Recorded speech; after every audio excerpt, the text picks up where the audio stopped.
It's Leah Remillet with GoForProPhotos.com, and this is Video Friday, the place to be to polish up the professional side of photography. Today's question comes from Victoria from North Dakota, and Victoria writes, I have been in a discussion today with several photographers in a Facebook group I'm in who are all experiencing the same thing, a slow in business, and not just this month, but this year.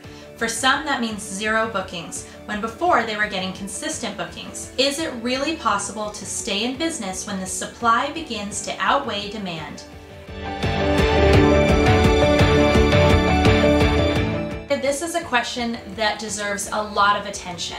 And I want to tell you right from the beginning, that's why I've decided to offer a free training that will be available next week. And you can find out about that on the blog post. But for now, let's jump right in. Now, when I came into the marketplace, it was already getting crowded as everybody was jumping on the digital camera bandwagon, and I was one of them. The first decision I made was to build my business based on experience. So I just imagined and started thinking of everything that I would love to experience if I was my client.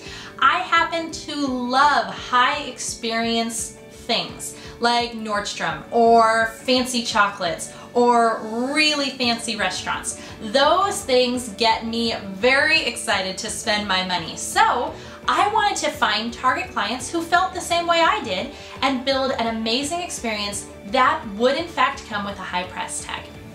Number 2, I made the decision to book way fewer clients but look to have a much higher sale. The reality was this was scary, but I felt like it would be so much easier to need to find a few clients versus dozens and dozens of clients in order to make the income I wanted. This has turned out to work very well for me, and I've been able to build my entire business, both Leah Remillet Photography and GoForProPhotos.com, around a high experience, give them everything I possibly could mentality. Number 3, I stopped paying attention to my competition completely. Here's the reality. If I'm looking at my competition, I'm going to decide one of 3 things. Number 1, I'm going to decide that they are way better than me and charging less than me, which means that there must be something wrong with them, or that there must be something crazy with me. Number 2, I'm going to decide that they charge way more than me and are way better than me, and thus I have decided that there's no way I should reach that and put a ceiling on myself. Or number 3, I decide that they're not nearly as good as me and charging more than me, which then makes me mad at them. All of these have a really negative effect on me as a business owner and an artist. So I just stopped looking. It didn't matter what my competition was doing because I wasn't going to let them make the decisions for my business. I, to this day, could not tell you what anyone in my town is charging unless they are my own clients. In other words, I mentor them and then I know what they're charging. Other than that, I don't know what anyone is charging, and that leads me to another point. I am even willing to accept my own competition as clients to teach them because I believe that there truly is enough room for all of us if we are willing to stand out and differentiate ourselves by truly finding our voice as an artist and an entrepreneur.